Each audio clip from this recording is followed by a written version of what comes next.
Hey, so in this video, I'll review beginner UX designer's portfolio, and I'm gonna point out the good, the bad, and the fixable parts. And as you can see, we're gonna take a look at the current version, the good and the bad parts, and I'll try to note down why I think they're good or bad. And then I'm gonna give you a few options of how to fix them and in what order to do it. So without further ado, let's jump straight into the website. So I'm just gonna do everything in Figma here because that's just easier for me to go through the different screens. And so this is a website portfolio for Vita Nagrodskina, web developer. And we're just gonna go through this one time quickly, sort of scanning things, and then I'm gonna go into a little bit more detail as I'm reviewing this. So I've got top level navigation, we've got name and what she does, profile picture, her achievements, 1, 2, 3, very standard section type. Then something a little bit more custom, I guess, is the software and software that she uses, Visual Code, for Figma. So again, I'm not really reading any of this. This is like small text and a lot of it. And for me, it's not really relevant. Probably if I'm looking for to hire someone, I want to spend the least amount of time to actually go through it and figure out whether the person fits for the job that I'm looking for. So this extra information here and there that just does not really help me that much. And then projects at the end. Okay. So that's the first look at the portfolio. Now let's move to the side and then let's go through the good and the bad parts of it, and then let's see if we can fix it somehow. So I'm probably not gonna go and read every single thing here. Feel free to kind of do it on your own pace and just spend a little bit more time maybe reading through this, but I'm just gonna touch upon the main parts here. So first of all, before reviewing any portfolio, it's important to know essentially what portfolio needs to do, what's its purpose. And a portfolio purpose really is to showcase yourself in the least amount of with the least amount of words, making it very concise, because recruiters or anyone who's looking for a person, they're just not looking for you specifically. They're looking at 10, 50, 100 portfolios in one sitting. So sometimes they only have like 5 to 10 seconds per portfolio just to look at it and try to quickly figure out whether the person might fit or not. So imagine that realistically it might depend. It could be like 10 seconds, it could be maybe 30 seconds, but nobody's gonna like spend this amount of time that I'm gonna be spending here going through every single thing and just try and figure out what it is. There's gonna be portfolios that will do this job better and they will perform better, and I'm probably gonna lean towards those people, those portfolios. So you need to be really competitive. You need to understand what you're competing against, and you need to use the best practices to do it so that you have the best chance at landing a job. And especially as a beginner designer, a beginner developer, whatever that may be, it's going to be extra challenging because you don't have that much of experience. And so you need to be really thoughtful about the words you use, how you present yourself, your portfolio pieces, how you talk about them, and all of that stuff. So let's just go through it from the top. Missing logo, just do something simple here. Then make a website a little bit more responsive. You're saying you're a developer. I've opened this up on the 4K screen of mine, and it just had a lot of black space. So I'm just using that black space now for the notes. But generally make that larger, add like an additional breakpoint, and I think it's gonna look better. And then talking about the text here. So the header, this is the, how to say really, this is like an entryway to your portfolio. If it does not look right, I'm not even gonna bother knocking and opening the door, if you can use that analogy. So essentially, imagine that you have 20 portfolios opened up in your browser, you're a recruiter or whatever, and then you're just clicking each of the tab and you're just quickly seeing what that person is doing, and then maybe taking a quick look at their portfolio work. But generally, people are either looking for a specific looking for someone for a specific project, or looking for someone for long-term engagement, so hiring them full-time or whatever. So those are slightly different, but most often, the people are coming from a certain industry from a certain company, whether they're just want to build one project, but that's going to be a very specific project, specific niche, and whatever. If a recruiting manager looking for like a full-time position at a company, they're also probably going to be dealing with certain type of projects, unless it's like a agency type, where agency just deals with all the different types of projects all across the board. But even they usually have like a niche where they specialize. That could be like websites and marketing and so forth. So I would suggest you, when you're drafting this copy here, considering all of those points, that you don't have a lot of time. You need to communicate what you do exactly. If you have some sort of niche, or you maybe want to specialize at creating websites and developing those websites, then tell me exactly that. And maybe if you're using specific tool like a Webflow, then you can also put that in here, so that I know that you are designer and you can develop things for me in Webflow. And Webflow is becoming a more and more popular now. A lot of agencies use that, so it might be an advantage for you there. And then in terms of using photo, I don't have like a strong opinion about that. I think that it could be a little bit more valuable if you add here your like a collage of your projects, some nice images and elements of your project, so that I can read what you do and I can see what you do. I think that could be a better pair here, but it is a nice photo nonetheless. So this might work better.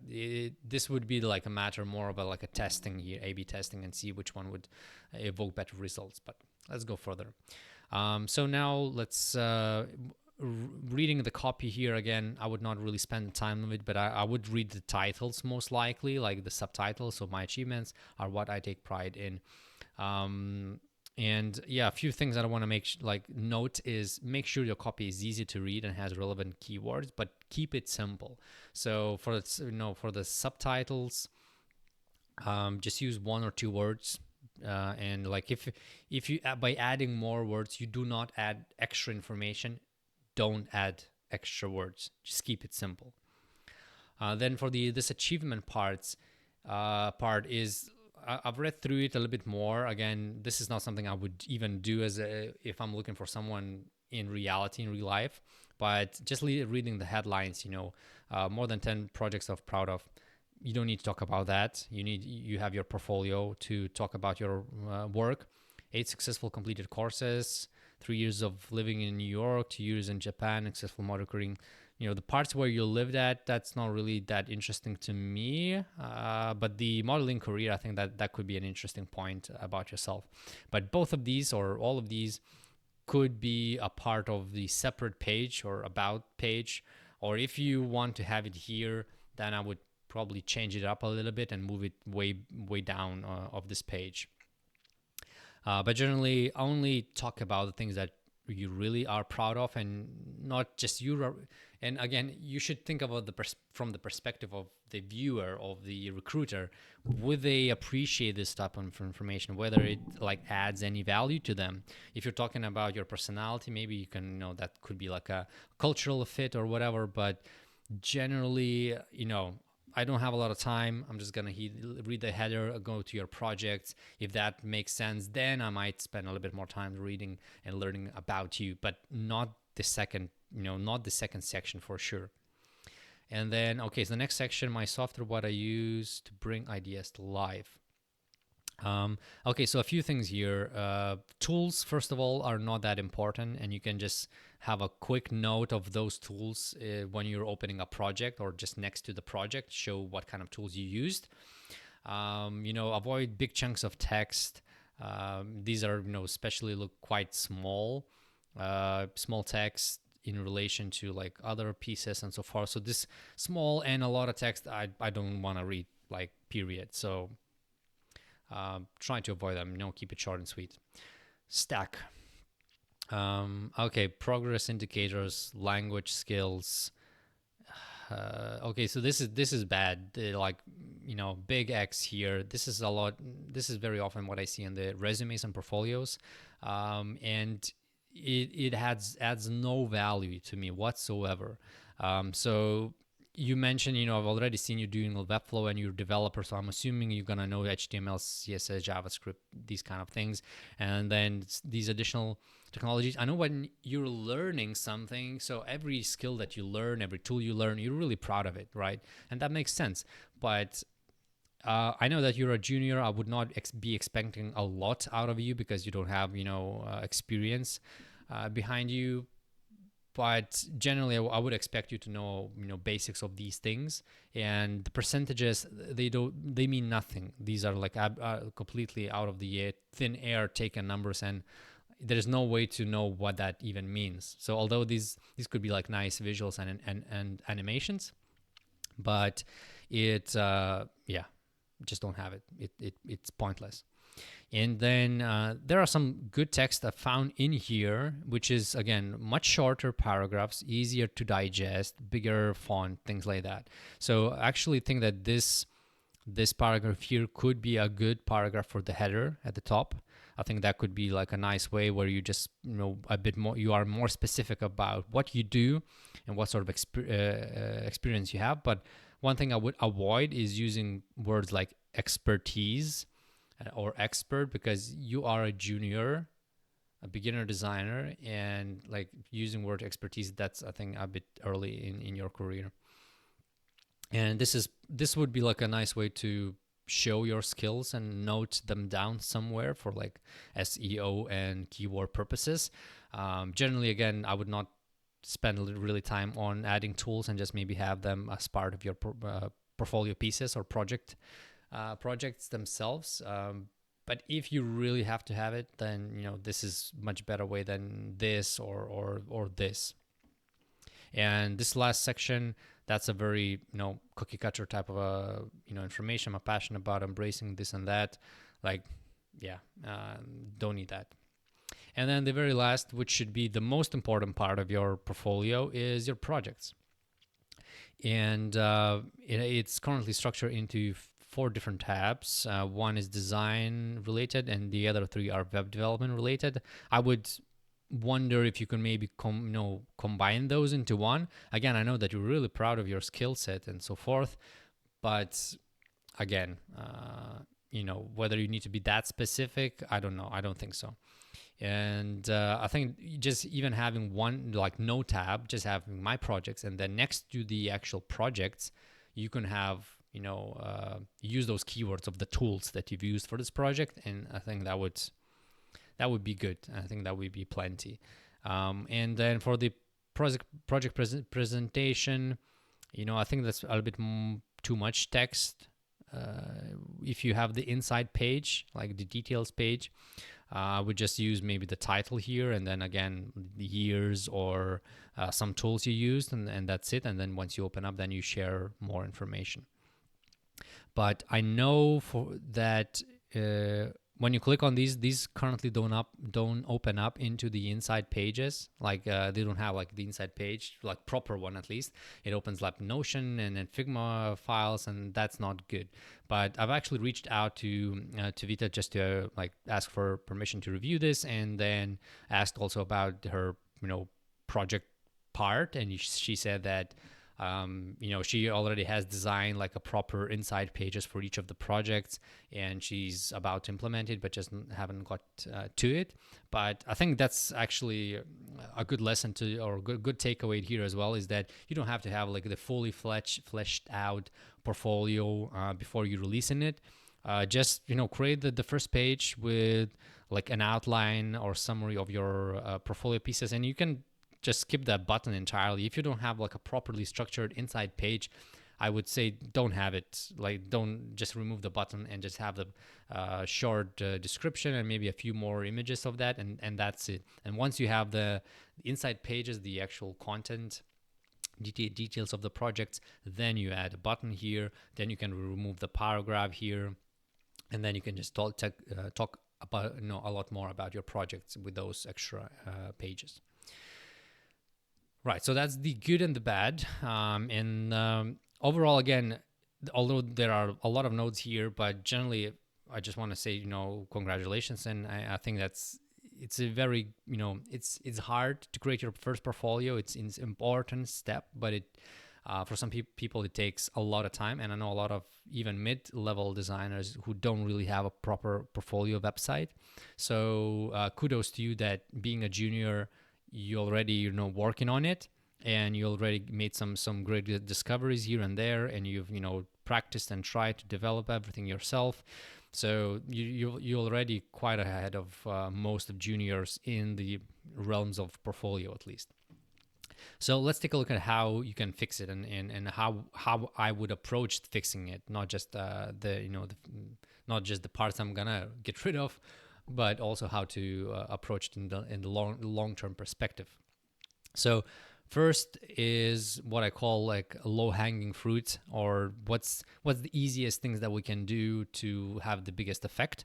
And I think those would be improving your header part, so just making the text a little bit more descriptive, thinking about the picture versus project collage, and then straight after the the header, you have your projects, and work on those tabs, figure out how you want to position it, because again, each of the different tabs mean I have to click through it and have to read what it is, and I just want to look at visuals at this point, and I want to see what's interesting, and I'm going to look at the visual, I'm going to look at the title. That's it. That will be the distinguishing factor of whether I'm going to like this and when I'm going to click in it or not. So it's kind of like a video on a YouTube. You have your thumbnail and title, and those are most important sort of hook factors. And then if that makes sense, if I'm interested, then I'm gonna click into it.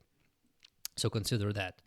And this would be my number one fix. So just hiding or deleting the achievements part, the software part, the stack part, pretty much the whole mid section, and just going with that. I think that would be the, if we had like 10 minutes to fix this, that's what I would do.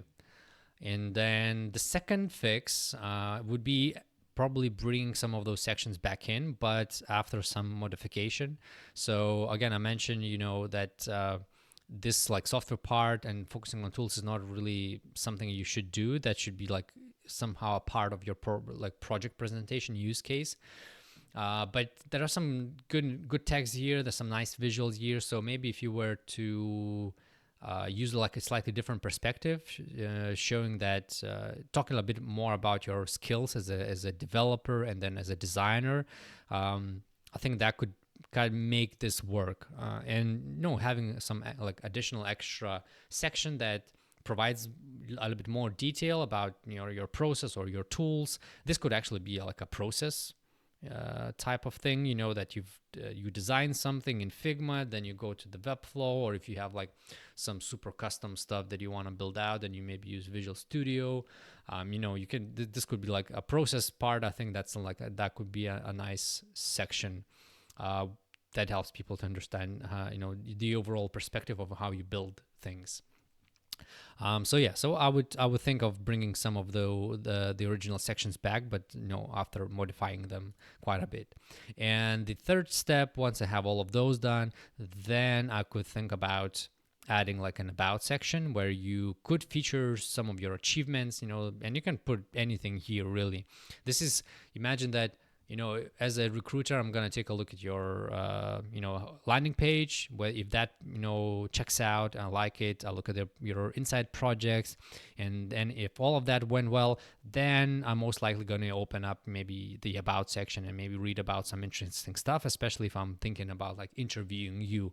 I think these are nice points during the interview where you can, talk a little bit about your previous life, I guess, or hobbies or careers. But yeah, I just put these as an example. I would definitely change things up here, expand on the more interesting parts, expand the actual show what kind of courses I've completed, and then talk about more about your modeling career, add some, more photos, maybe a video if you have, so on. And yeah, so this is completely up to you how you want to obviously approach this, but essentially what we have is going from full looking visually, kind of dynamic website to something very simple. And it might feel like, you don't want to go with something so minimum and so simple, but I feel pretty confident that this should serve you much better than what you had in here. And I know you're trying to show your skills by building these things and so forth, but generally, realistically, people don't have time to read all of this, and they want to get the answer as quickly as possible. And this would be the quickest way to deliver on that promise. So I think some of these lessons I see a lot going on in the portfolio business, especially amongst beginner UX designers. So hopefully you found some takeaways from here. And if I had to summarize everything in like one sentence, keep it simple. That would be the verdict. Don't try to add too much stuff because you don't have a lot of experience yet, and that's okay. You're just starting out. So first step is having a portfolio, taking time to do it and think through it, build out the case studies that you've managed to collect through your courses, and then just trying to figure out how best to showcase it. And maybe once Vita has the inside pages of the portfolios, then maybe we can take a look at how she presents her work, and maybe there's going to be some lessons from that. So hopefully you found this useful and learned something from this. And if you're keeping it simple, if you're going with some basic structure, focusing on the hook and then your projects, I think you're already in a good place to start your career as a designer. So thanks for watching. Don't forget to subscribe. And if you want me to watch your portfolio and review it, just leave the comment down below.